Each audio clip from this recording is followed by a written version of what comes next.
బెంగళూరులోని BCCI centre of excellence మైదానంలో జరుగుతున్న India A versus South Africa A జట్ల మధ్య తొలి అనధికార టెస్టు మ్యాచ్ ఉత్కంఠభరితంగా సాగుతోంది. మొదటి ఇన్నింగ్స్ బ్యాటింగ్లో ఫెయిల్ అయిన ఇండియా రెండవ ఇన్నింగ్స్లో పంత్ పరాక్రమం కారణంగా ఎదురెదుతోంది. ఇప్పటివరకు జరిగిన టెస్టు మ్యాచ్ను గనుక పరిశీలిస్తే స్టార్ పర్ఫార్మర్గా తనుష్ కోటియాన్ నిలిచాడు. ఈ స్పిన్ బౌలర్ మొదటి ఇన్నింగ్స్లో 4 వికెట్లు, రెండవ ఇన్నింగ్స్లో 4 వికెట్లు తీసి అదరగొట్టాడు. గతంలో కూడా తన స్పిన్తో అదరగొట్టిన ఈ బౌలర్కు అటు ఐపీఎల్లో కానీ ఇండియా తరపున సరైన అవకాశాలైతే పెద్దగా రాలేదు. ఐపీఎల్ 2026 సీజన్లో అయినా కోటియాన్ మంచి బౌలింగ్తో మెరిసి జాతీయ జట్టులో స్థానం దక్కించుకోవాలని ఆశిద్దాం. ఇక ఈ టెస్టు మ్యాచ్లో ఇండియా ఏ జట్టుకు కెప్టెన్గా వ్యవహరిస్తున్న పంత్ మొదటి ఇన్నింగ్స్లో 17 పరుగులు మాత్రమే చేసి నిరాశపరిచిన రెండవ ఇన్నింగ్స్లో మాత్రం అర్ధ సెంచరీ సాధించి మూడవ రోజు ఆట ముగిసే సమయానికి అజేయంగా నిలిచి అదరగొట్టాడు. తీవ్రమైన ఒత్తిడి సమయంలో కెప్టెన్ ఇన్నింగ్స్ ఆడి పంత్ పంజా విసిరి తన రీ ఎంట్రీని ఘనంగా చాటాడు. తాను ఫిట్గా ఉన్నానని నిరూపించుకున్నాడు. అన్నిటికంటే ముఖ్యమైన విషయం ఏంటంటే ఈ మ్యాచ్లో పంత్ తన సహజమైన దూకుడును ప్రదర్శిస్తూ ఆడడం టీమిండియాకు గుడ్ న్యూస్ అని చెప్పొచ్చు. దీంతో దక్షిణాఫ్రికాతో జరగబోయే టెస్టు సిరీస్కు పంత్ ఎంపిక దాదాపు ఖాయమైనట్టే. ప్రస్తుతం ఈ మ్యాచ్లో విజయానికి ఇండియా ఇంకా 156 పరుగుల దూరంలో ఉంది.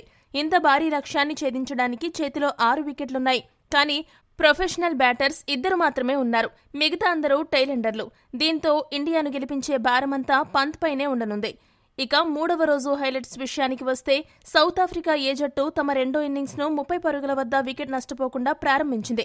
అయితే ఇండియా ఏ బౌలర్లు అద్భుతంగా పుంజుకుని తొలి సెషన్లోనే సఫారీ బ్యాటర్లను కట్టడి చేశారు. దక్షిణాఫ్రికా జట్టును ఊహించని రేంజ్లో కుప్పకూల్చారు. ఓపెనర్ లెసెగో 37 పరుగులు, వన్ డౌన్ బ్యాటర్ హంజా 37 పరుగులు చేయగా టైలెండర్ మొరేకి 25 పరుగులు చేశాడు. ఈ ముగ్గురు మినహా మిగతా బ్యాటర్లలో ఎవరూ కూడా 20 పరుగుల మార్క్ను కూడా అందుకోలేకపోయారు. India A spinner Tanush Kotian, fast bowler Anshul Kamboj round up చేసి దక్షిణాఫ్రికా బ్యాటర్లను కన్ఫ్యూజ్ చేసి వారు తేరుకునేలోపే పెవిలియన్లో ల్యాండ్ అయ్యేలా చేశారు.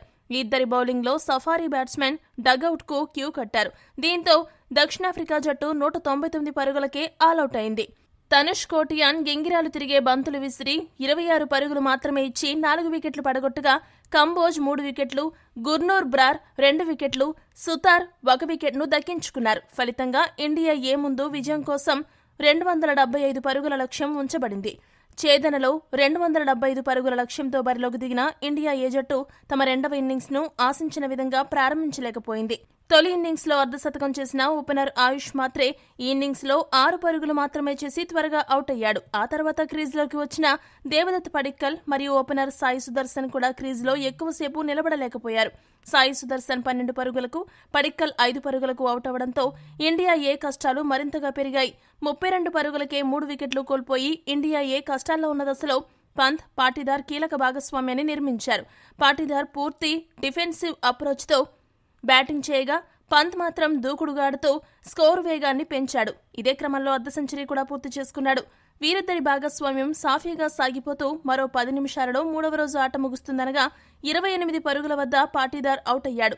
దీంతో 4వ వికెట్కు పంత్, పాటీదార్ నెలకొల్పిన 87 పరుగుల భాగస్వామ్యానికి తెరపడింది. మూడవ రోజు ఆట ముగిసే సమయానికి ఇండియా 4 వికెట్లు నష్టపోయి 119 పరుగులు చేసింది. 64 పరుగులతో పంత్, 0 పరుగులతో బాదోని క్రీజులో ఉన్నారు.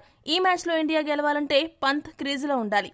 మరి 4వ రోజు పంత్ ఏం చేస్తాడో వేచి చూడాలి. ఈ వీడియో గనక మీకు నచ్చినట్టయితే లైక్, షేర్, కామెంట్ చేయండి. మరిన్ని స్పోర్ట్స్ అప్డేట్స్ కోసం మా ఛానల్ను సబ్స్క్రైబ్ చేసుకోండి.